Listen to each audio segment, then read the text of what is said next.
Éric Zemmour. Bonjour.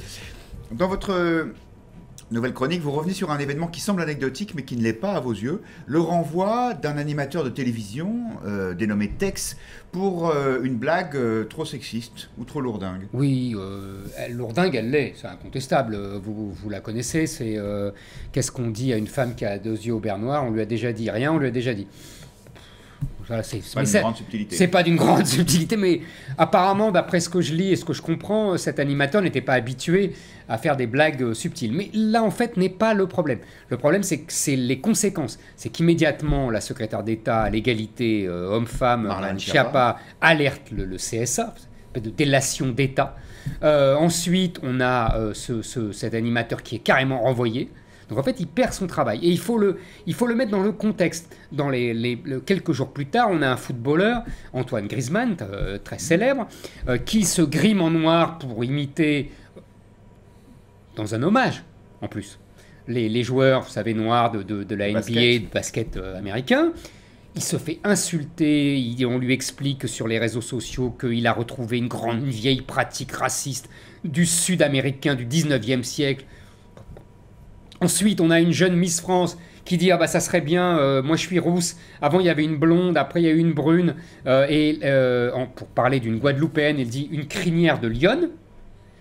Rebelote, elle se fait insulter, traiter de raciste, on lui dit qu'elle animalise les Noirs, etc. Et pour vous, derrière toutes ces réactions, il y a une même logique. Oui, il y a une même logique, et je dirais même, il y a une même stratégie. Sans faire de complotisme, sans faire de paranoïa, il y a une logique stratégique que j'ai analysée depuis longtemps, qui vient des campus américains dans les années 60, qui retraitaient la fameuse théorie française, vous savez, de Foucault, de Guattari, de Deleuze, la déconstruction, qu'ils en ont fait un politiquement correct, qui au nom de toutes les minorités, alors éternellement victimes, hein, évidemment, les femmes, les homosexuels, les populations des minorités noires, arabes, etc. Tous ces gens-là, hein, on somme les autres de ne pas y toucher.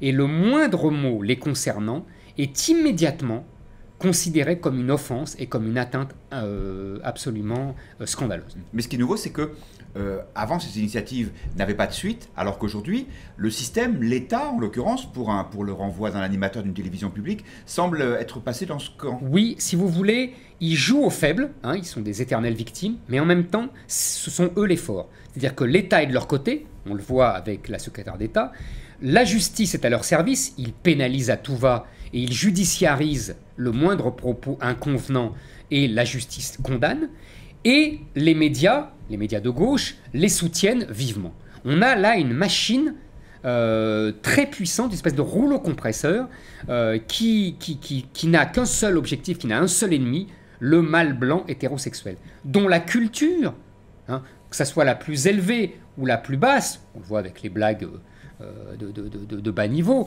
doit être ostracisée, délégitimée pour être éradiquée. On pourrait prendre plusieurs exemples. Je vous dis très haut, très bas. Je ne sais pas si vous avez suivi il y a quelques mois, on a monté Les Femmes savantes de Molière, mais alors Les Femmes savantes de Molière était devenu un texte féministe. Le pauvre Molière n'y pouvait aimer, évidemment. On a, il y a quelques semaines, à la une du Nouvel Observateur, dit que Michel Audiard était collabo. Pourquoi? On n'en sait rien. Il faut délégitimer la culture occidentale. Je vous assure, il y a un courant là très puissant et qu'on croit marginal et qui en fait ne l'est pas. Merci Éric Zemmour.